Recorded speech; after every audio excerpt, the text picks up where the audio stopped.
Hi, today we are looking for the best model, so we will follow all the pre-trained models I used in this playlist and use it on the same dataset. Okay, so let's cover the full process, what I've done here to choose what is the best image classification model. It's not a scientific process, it's more like choosing it from the experience process. So these are the pre-trained models that I covered in this classification process. I tested the YOLO V8, the MobileNet version 2 and the MobileNet version 3, the large model, the DenseNet 201, the EfficientNet version 2S, Inception V3, ResNet 50, and VGG19. So all these pre-trained models were tested and first of all trained on the same dataset. It's a very big dataset. It's based on 3 giga of 60,000 of images that are divided to 196 classes. So this is the dataset. It's named Stanford Car Dataset by Classes folder. I will leave a link in the video description for the dataset and for the code as well. So as you can see here, it's divided to test and train, and if I go to the train, you can see that there are images in each category. This is, for example, Acura Integra Type R. Okay, these are the images for this type of car. And let's see another one like this one, the Audi S6. So these are the images for this one. All the images were downloaded locally and was trained on my machine. So let's continue. So I fixed some parameters for all the training, so we can compare all the training on the same fixed parameters. All the training was on 50 epochs as maximum, but we had a patience of 5. That means that if in 5 iterations, 5 epochs, there was no improvement, the model stopped training. All the images was resized to 204 by 204, so all the trained model used these types of dimensions. And I choose a batch size of 32, means in each batch we loaded 32 images. And also the training was divided to 2 processes. In the first one, I used the existing weights of this model. These existing weights were trained on the ImageNet dataset, means they were trained for 1000 classes, and I only add 5 layers. I will explain it later. So this one type of training, and the second type was full training. That means that I didn't use the pre-trained weights. I trained it for the beginning, all those pre-trained models. So as I mentioned earlier, it isn't really a scientific comparison. I looked for the training time. That means how long it took to train all the images, what is the loss value. And then after the training, I check the precision of a specific image. So I download an image and I try to predict this image with all the pre-trained models, with as I mentioned earlier, with the 2 processes. One using the pre-trained weights and the second one using a full train. And I just tested if it was predicted correctly. And I also look for the experience prediction time, so basically how long it takes to predict my test image. So here are the results. Let's start with the first process, using the existing weights and only training my 5 add layers. As you can see on the right side, these are the models that did not predict correctly my test image. All these 5 models. On the left side, you can see all the models that predicted correctly.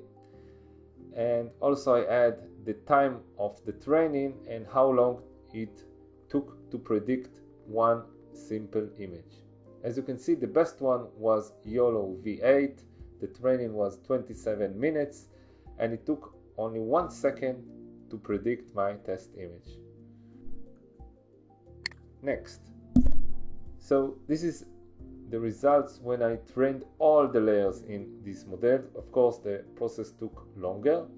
On the right side, you can see the 4 models that did not predict correctly my test image. And on the left side, as you can see, all these 4 models predict correctly my car test image. The MobileNet was the best one.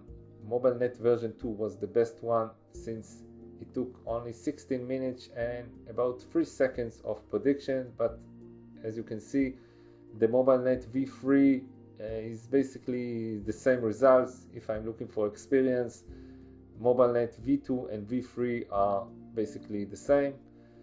VGG19 took a very long time of prediction, 93 minutes. However,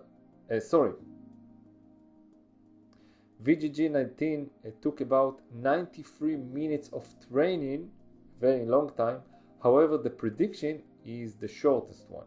So if you're looking for a short prediction, VGG19 was the best.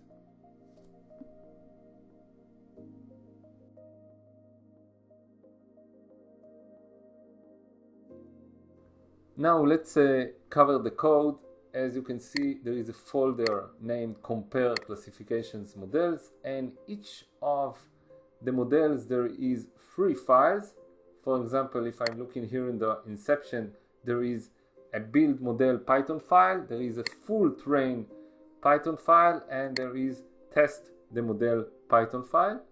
And I also add the image, the one that we are going to test. This is my prediction image, the car that I mentioned earlier. But just to figure out what I've done here, I will choose the first one, build the model transfer learning. As you can see, this is the link for the dataset.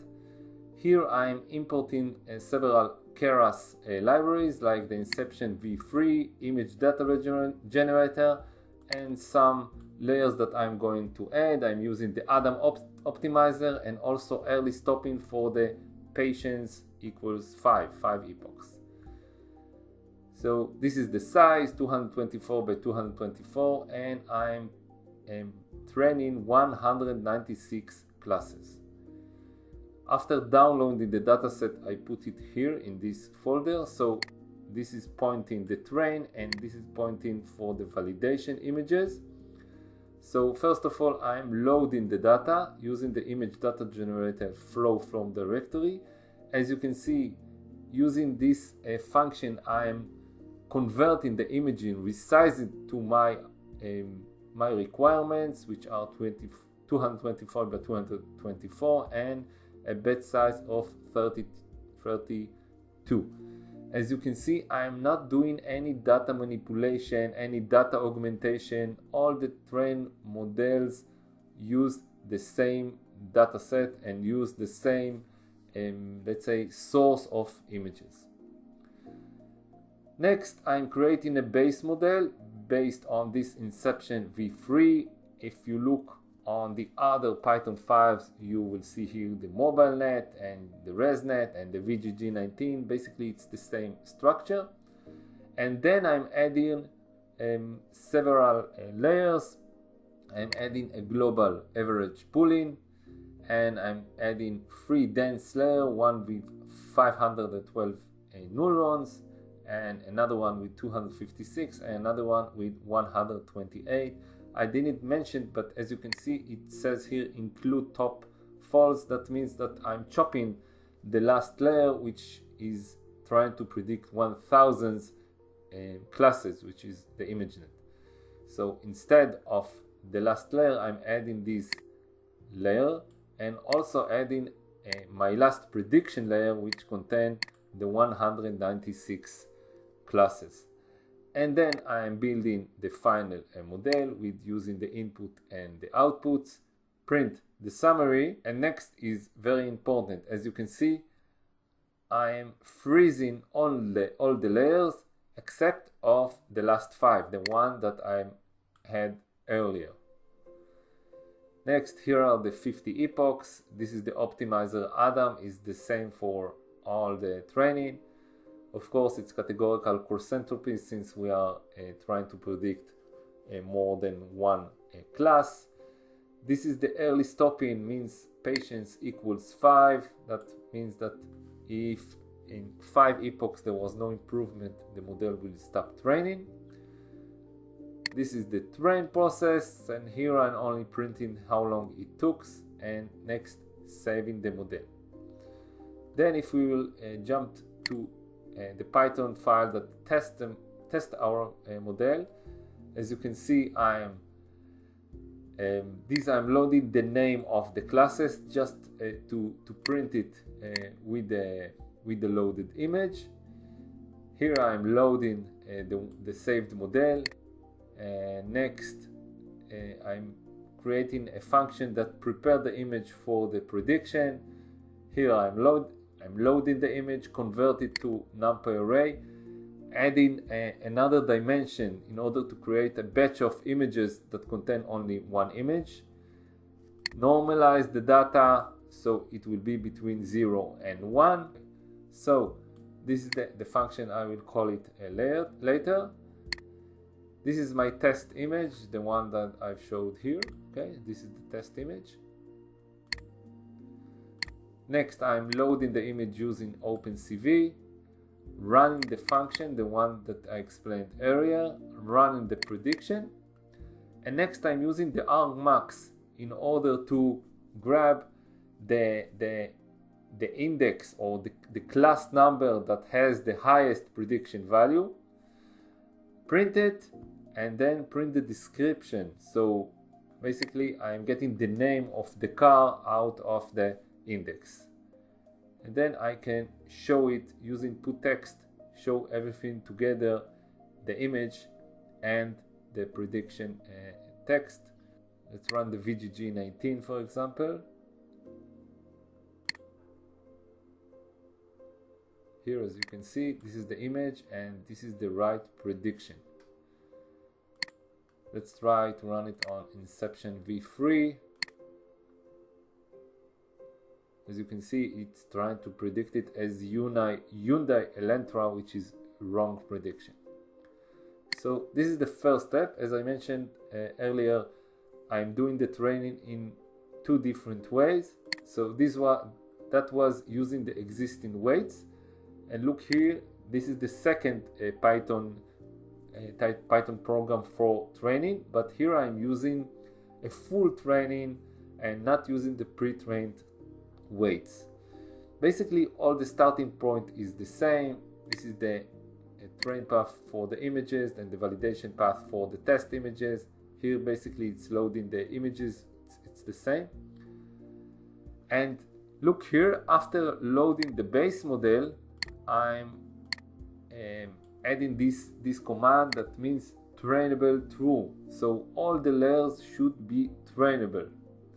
Then I'm creating the model, and in this model I'm using it as sequential model, and the first layer is our base model, which contains all the Inception v3 layers, and then I'm adding